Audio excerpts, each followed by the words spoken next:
1942, Kersey, Colorado. Come on. The wind had a mean whistle to it that morning, like it carried old curses in its teeth.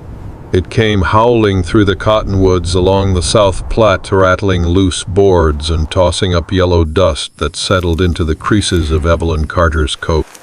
She walked slow down the dirt road, leading away from the train station, shoulders hunched, one suitcase in her hand, a baby on her hip. The other three clung to her skirts, quiet as shadows. She had nowhere left to go. The man at the grain elevator hadn't even let her finish her sentence before shaking his head and turning away. Same with the grocery. Same with the lady at the church who wouldn't look her in the eye. 4 mouths not in times like these, they said without saying it. The town was hard but not cruel, just tired. It had seen too much war, too many droughts, and too many people like Evelyn, thin, desperate, asking for something when they had nothing to give back. There was no charity left here, only survival. Her boots crunched in the gravel. She'd walked almost 3 miles by the time the road curved out past the town and into the wheat fields where the wind moved in long silver waves. The suitcase grew heavier with each step. The baby whimpered. Her own hunger burned in her belly, but she didn't show it. Couldn't. She hadn't eaten since the morning before.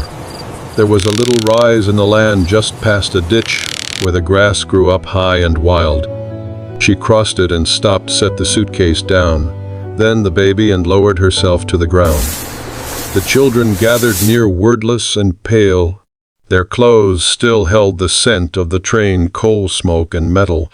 She drew her knees to her chest and pressed her forehead against them. Closed her eyes. A single thought beat inside her skull like a hammer you don't get to break down. Not now. She thought of the house she'd left behind in Kansas, of her husband's silence the morning he'd gone and never come back. No note. Just his belt gone from the hook and the truck missing from the drive. There'd been whispers after. A waitress in Topeka. A card game turned bad. Evelyn didn't care anymore. What mattered was the silence. The weight she carried now alone.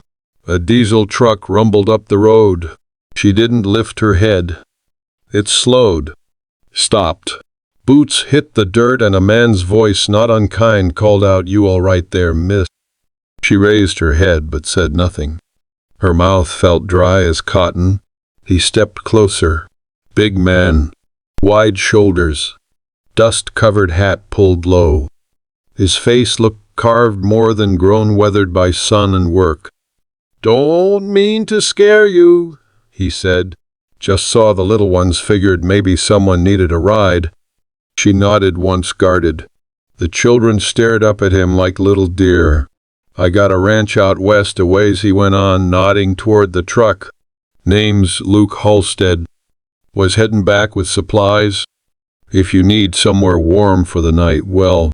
She stood slow, picked up the baby, then the suitcase.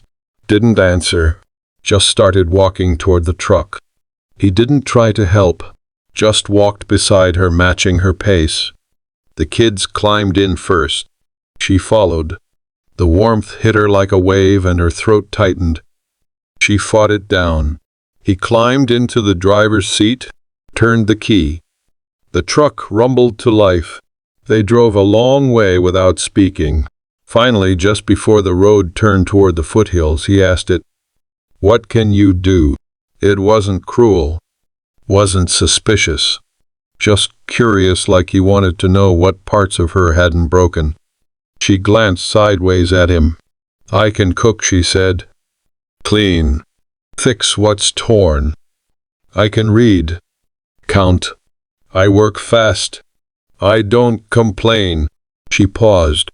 "I can hold 4 children in my arms and still chop firewood." He gave a quiet nod. "That'll do," he said. They didn't speak again the rest of the way.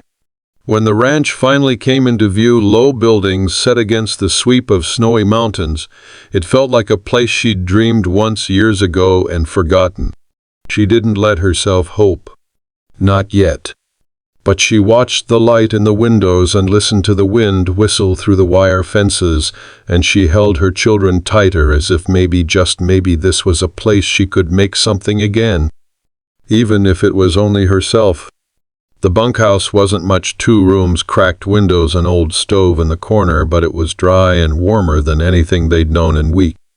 Luke handed her a ring of keys, said the water pump was out back, and left them alone without asking questions.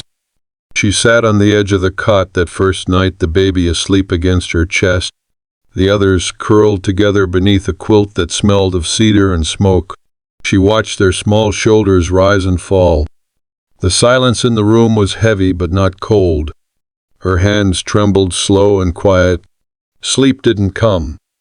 In the dark, her mind looped through the months behind her, the pawned wedding band, the worn shoes too small for her oldest boy, the days she begged bread off the back steps of churches and was sent away with tight smiles and tighter hearts. She had done what she had to, told lies, bartered dignity for calories, suffered the sideways looks, carried the shame in her spine like a steel rod. Now she sat in a stranger's bunkhouse with no money, no friends, and no promise beyond morning chores. Still, it was the first time in a long while she wasn't afraid someone might take her children from her while she slept. The next day she woke before the sun, moved quiet, tied her hair back with a piece of string, and stepped outside where the frost clung to every blade of grass like glass. The air smelled of animals and wood smoke and the sharp metallic bite of dawn. She found Luke in the barn, shoulders deep in feed sacks. "Tell me where to start," she said. He didn't blink. "You know horses." She hesitated. "Not much." "Cattle." "Less." "Then we start with chickens," he said. He showed her how to rake out the co-op, how to hold the feed bucket just high enough to keep the birds from swarming. She listened close, watched his hands. He worked without waste, every movement purposeful. He didn't talk more than he needed to, but he wasn't unkind. When she stumbled, he didn't correct her harshly. Just stepped in, showed her again, and stepped back. They worked in tandem for most of the day. The children stayed close by, gathering eggs in a basket and whispering to the goats through the slat. At one point, her youngest boy fell in the mud and cried until Luke handed him a peeled carrot and said, "Ain't no shame in getting dirty, son. World's full of worse things." Evelyn couldn't remember the last time someone spoke to her children like they were worth something. By dusk she was bone-tired and sore in every joint, but a steady kind of tired. Earned. Honest. She didn't expect Luke to bring them dinner. But he did a pot of stew, thick with potato and venison still steaming. Left it on the stoop with half a loaf of bread and a folded note. "Tomorrow, if you're willing, we'll fix the fence out near the orchard." That was all. She held the note in her hands a long time before she set it down beside the empty bowls. Later, after the children had fallen asleep again, she stepped outside. The stars overhead were brighter than she remembered stars could be. The wind had gone still. The night was quiet except for the lowing of cattle somewhere far off. She didn't cry. Not quite. But the tight knot in her chest loosened enough to let air in. Inside, one of the children murmured in sleep. She went back in, pulled the blanket up tighter around their shoulders, and sat near the stove until the red glow turned to ash. Something had shifted. Not much. Not loud. But she felt it. A place to work. A roof. A man who didn't flinch at her story or scold her children for being hungry. She still didn't trust it. Not yet. But maybe it didn't have to be trust. Maybe just one day at a time would be enough. Subscribe and let the frontier keep talking. The fence near the orchard ran crooked along a stretch of land where the earth sloped just enough to feel like it was trying to shrug it off. It had been patched and repatched with rusted wire and borrowed boards, and it leaned like a tired man. Evelyn stood there with a hammer in one hand and a mouthful of cold wind. Luke pointed toward a rotted post near the middle. "That one's the worst. If we don't fix it, the cows'll figure it out and we'll spend the whole week chasing 'em." He handed her a glove that was missing a finger. She pulled it on anyway.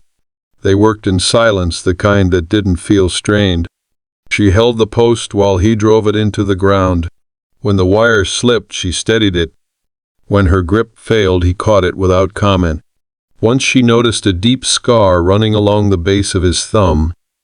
Looked like it had been there a long time. She didn't ask.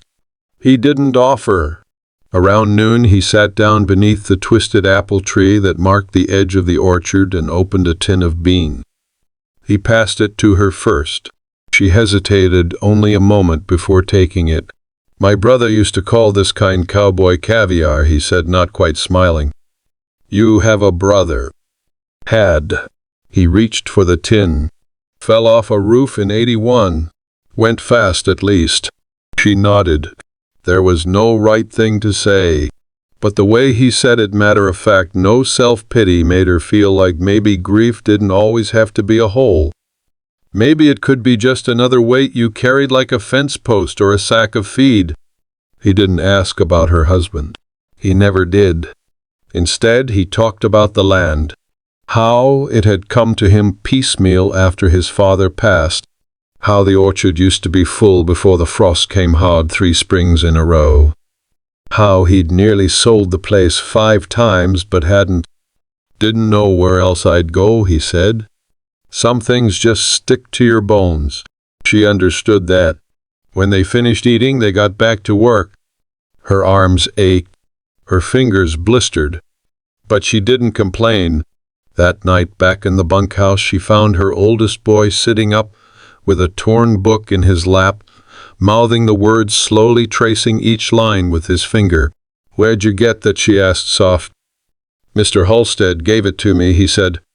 "Said there's a whole shelf in the house. Said I could borrow more." She knelt beside him and turned the page. "Did you say thank you?" He nodded. She kissed the top of his head. The next morning, Luke brought her a second coat. "Too small for me," he said, shrugging. "Figured you could use it." She took it. "Thank you." He rubbed the back of his neck.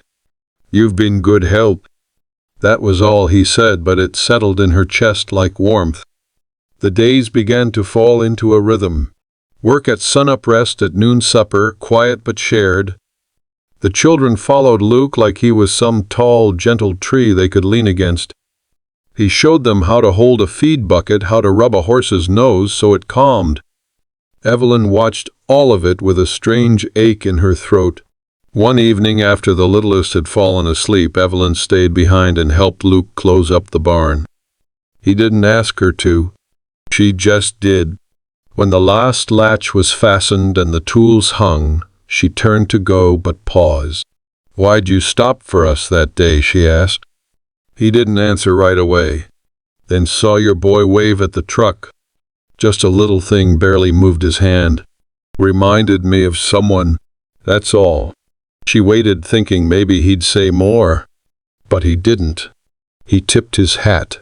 "Sleep well." She watched him walk off toward the house, tall and quiet, under the wide sweep of stars, and felt something open in her, not joy exactly, but a loosening like the thaw of ice. A life was not a thing you found. It was a thing you built, one board at a time, with your hands blistered and your heart unsure. She turned toward the bunkhouse, the door faintly lit from within. And she let herself hope just a little. By spring the valley had softened. Snow retreated up the hills and green crept into the fields like breath returning to a long sleeping body. The orchard's bare trees stood taller, still skeletal, but holding promise. The hens laid steady now. Calves had come late in February, and Evelyn had been there for 3 of them, kneeling in straw with her sleeves rolled up, steady and calm, just as Luke had shown her. They were working in rhythm now. She rose before a light boiled coffee, strong, and had biscuits in the pan before the youngest even stirred. The bunkhouse no longer smelled like coal smoke and old shoes. It smelled like soap. like warm bread, like living. She had started reading again. Borrowed the books Luke offered, old ones, mostly westerns and farm almanacs, but she read them anyway, her lips moving just a little as she went. The children read too. They fought less, laughed more. Sometimes Luke brought little things for them, an old harmonica, a rusted pocket knife, a tin whistle that squeaked when the youngest tried to blow it. She thanked him for everything, but it was never enough. Not really. He'd given them more than a bunk and food. He'd given them a way to keep standing. Still no one in town quite looked her in the eye. Some women in the feed store crossed the street when she came near. She saw the looks, heard the low mutters behind hands. Took up with a rancher just like that. Heard she ran off her husband. Heard those kids ain't even his. Heard she was on the street. Luke never asked what they said, but she knew he heard it. He just kept on same as before. Fence. Road. Hauled. Quiet. Steady. But something had shifted. One night she found him sitting on the porch steps smoking. She stood behind him for a moment, unsure. "They say I'm sleeping in your house," she said. "Say the kids call you Daddy now." He didn't turn. "Do they?" "No," she said. Then quieter, "But they might." Still he said nothing. She came and sat beside him. They watched the stars pull thin light across the dark. He didn't touch her. He never had. But sometimes she caught him watching her, not like a man with desire, but like someone studying something precious and breakable. "I don't want to ruin what you have here," she said. His jaw moved once. Then again. "You didn't." He flicked the cigarette into the dirt and pressed it out with his boot. "I was here working this land, eating alone, speaking only when I had to. People respected me, sure, but they didn't really know me. They didn't ask." He paused. "You did." A long silence passed between them. The only sound was a nightbird calling far off. Then he stood. "Come on. Kids'll worry." She followed. The days warmed. Work got harder in a different way. Mending fence in heat that clung to skin. Calves that wandered. The pump broke twice. Then came news from Topeka. A letter. Hand-delivered by a deputy from the next town over. Her name in harsh letters across the front. It was from her husband. Not dead. Not lost. He wanted the children. Said she'd abandoned him. Claimed he had family now.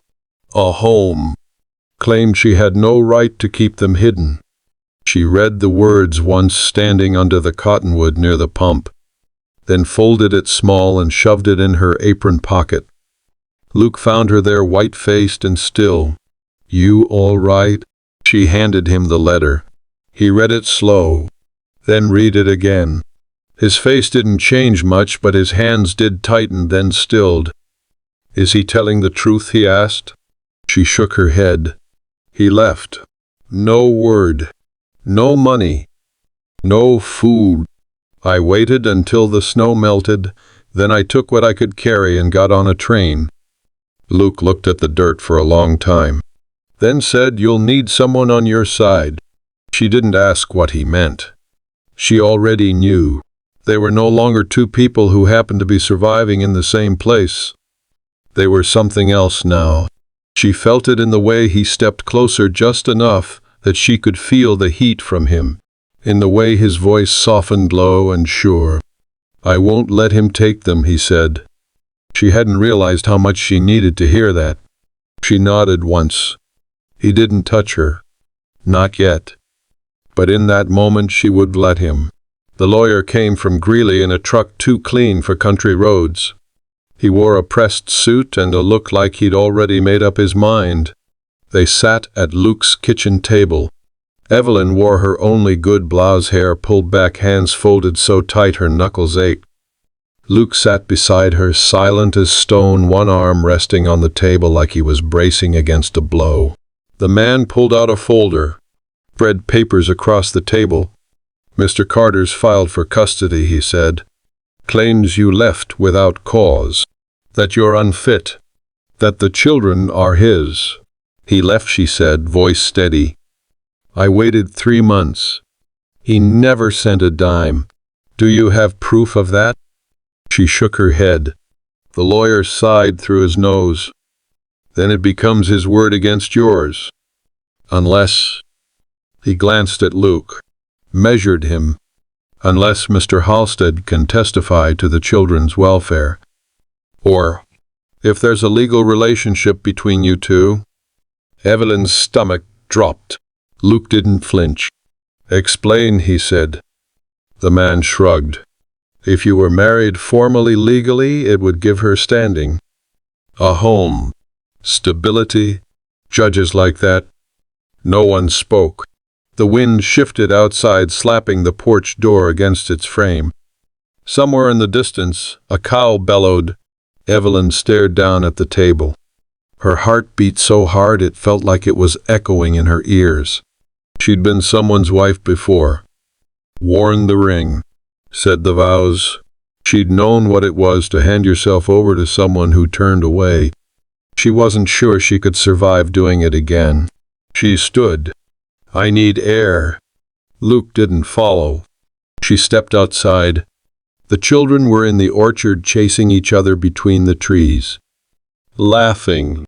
Free. They didn't know what the paper inside meant. What it threatened. She leaned her hands against the railing and stared out across the land. It was Luke's land. His name on the deed. His house. His barn. His hands that had built and fixed and carried. But it was her children's laughter in the trees. Her biscuits in the kitchen. Her stitching in the curtains. Her life, too. Luke came out after a time. Didn't say anything. Just stood beside her. "I'm not asking you," he said. She turned her head. "I'm not asking you to marry me out of fear," he went on. "Or out of duty. I'm not offering a name like it's something to fix you." She said nothing. "I've watched you," he said softer now. "Watched you carry more than any woman should. Watched you raise those kids without bitterness. I'd marry you today, tomorrow, or not at all. Just say the word. But whatever happens with that man, you're not facing him alone." She stared at him, noticed the flecks of gray in his beard, the way the sun lined his face, the cut on his knuckle from the fence wire yesterday. He wasn't offering rescue. He was offering his presence. There was a difference. She reached for his hand, held it firm and certain. "You'd marry a woman with 4 kids," she said, "a past and a broken heart." "I'd be proud to," he said. And then for the first time since she'd stepped off that train, Evelyn Carter let herself want something. Really want it. Not just survival. Not just shelter. A life. With this man. On this land. And so they married. It was quiet. The children wore clean clothes. She wore a borrowed dress. The preacher from town read the words plain and slow, and when he asked if they promised to stand together, Evelyn said yes with no tremble in her voice. Luke looked at her like she was made of something strong, something sacred, and when he kissed her it felt like coming home. The lawyer filed the paperwork 2 days later, and the next time a letter came from Kansas it came through official channels, and it was met with a letter in return signed Mrs. Evelyn Halstead. She didn't know how the court would rule, but for the first time in her life